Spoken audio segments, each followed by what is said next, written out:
saw 284, now you can see 285, and that gives you new information. So I'm expecting there to be stops somewhere in this range right here. That should help take the stock up higher. And I didn't see that just now. I saw it hit 285, but that, just 1,000 shares, that's it. And then 600 shares is enough to knock the bid all the way down to 283. I'm really concerned right now. If this 283 right now, to me, is now like a backstop. I'm looking at this like a short. If it breaks through this 283, it could go the other way. Because now the bids have shown their strength, and that's all they had. It's not latent anymore. They've shown the strength.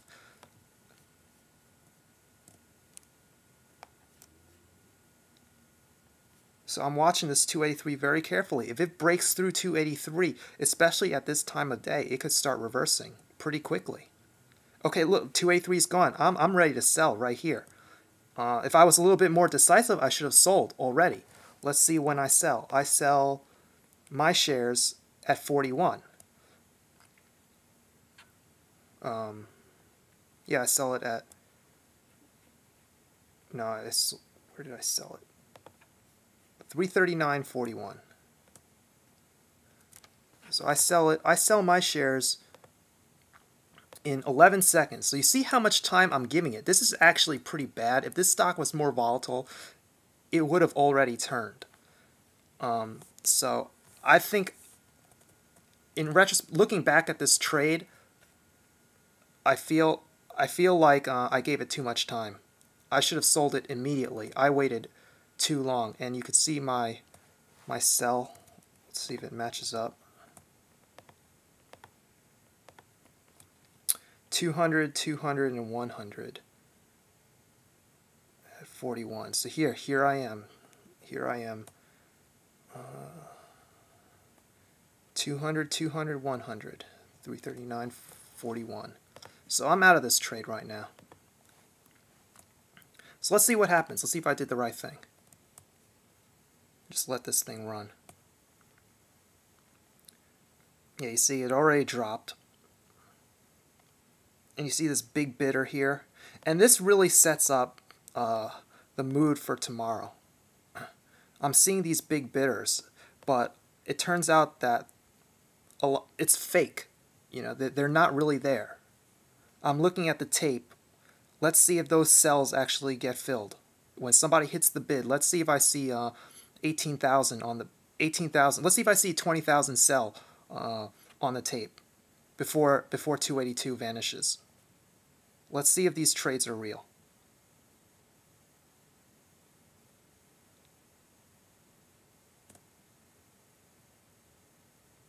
Or if this guy's a phony. So it's like 1,000 shares, okay. 20,000 shares on the bid. Oh, hold on, let me pause this right here. Alright, so maybe 282 was real. I mean, this is you see, this happens so fast, you don't have the luxury of pausing it. You don't have the reality of, the ability to pause it live. So I'm working on that. I'm writing a program that will hopefully, at least summarize this so you can make a decision. I mean, look how many shares just got sold here. This is a good amount. This is over 10,000 shares between these three big orders. So it's 11,000 shares. That's pretty big for this, considering all the action we saw down here. But there's still 16,000 more shares on the bid before he vanishes.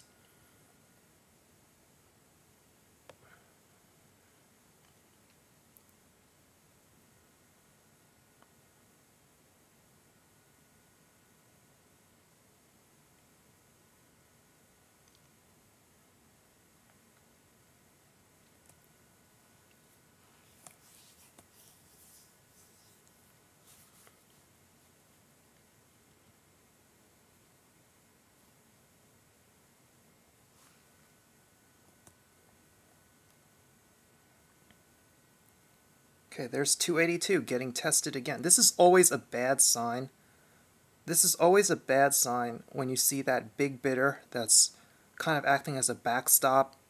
When it gets tested over and over again, it's gonna crack. That's almost a given. When you see it, move up a little bit, but then it falls right back. That's a very bad sign. That is always a very bad sign when you see that. Same on the ask. If it drops and it comes back up, drops, comes back up, eventually it will get tired and it will just disappear.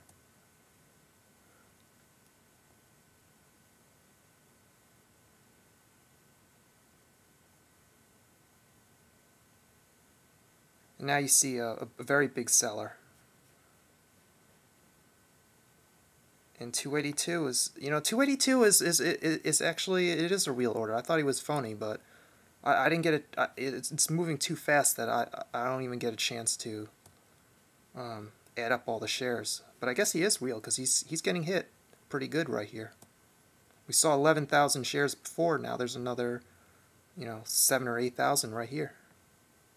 And he's still sticking around.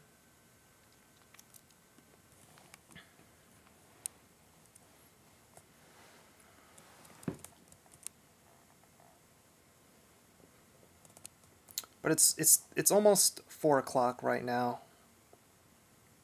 What are the odds that people are just gonna randomly come in and buy the stock into the close? Could happen, but I'm not gonna hope for it.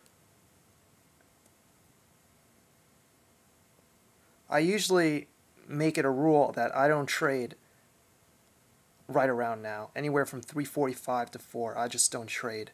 Because I like to hold, I would only hold overnight if I've got some cushion. And I'm not going to gamble that there's going to be a cushion.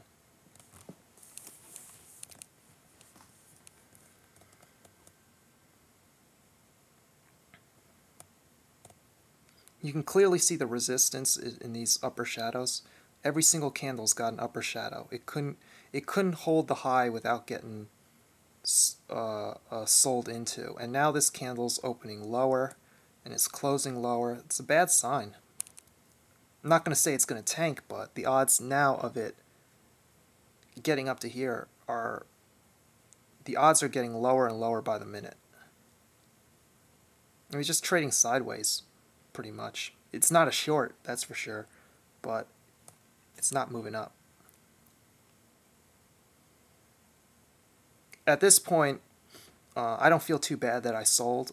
I didn't miss what I thought was going to happen. And look at 282. 282 vanished right there. And he got hit pretty hard. You saw that. You see that right here. 10,000 shares. Some guy sold, and then another 3,000. So, yeah, he got taken out. Now it's at 280. I think it's pretty much a done deal for the day now. If it breaks through 280, I'm going to stop it right here.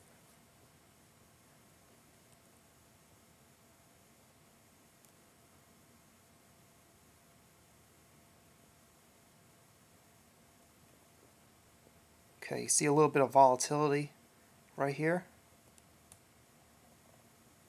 But it's just noise at this point.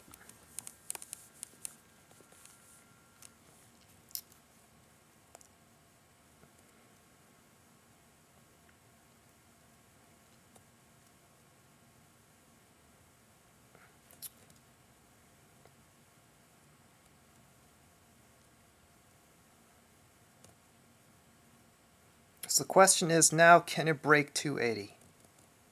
Will it crack 280? And it looks like it's about to crack 280. Okay, there we go. We've cracked 280. Is it going to fake out and go right back up 280? Yep. They're just trying to take out maybe some weak hands right there. Got to be careful when stocks do that. A lot of times they'll crack 280. If you play the technicals too strictly, it'll crack 280, hit 279, and come right back up to 280. It's very tough to play technicals, pure technicals. There are so many fake outs. It's ridiculous. You have to like really give yourself the cushion. But it's hitting 270s. It's pretty bad. kind of takes the wind out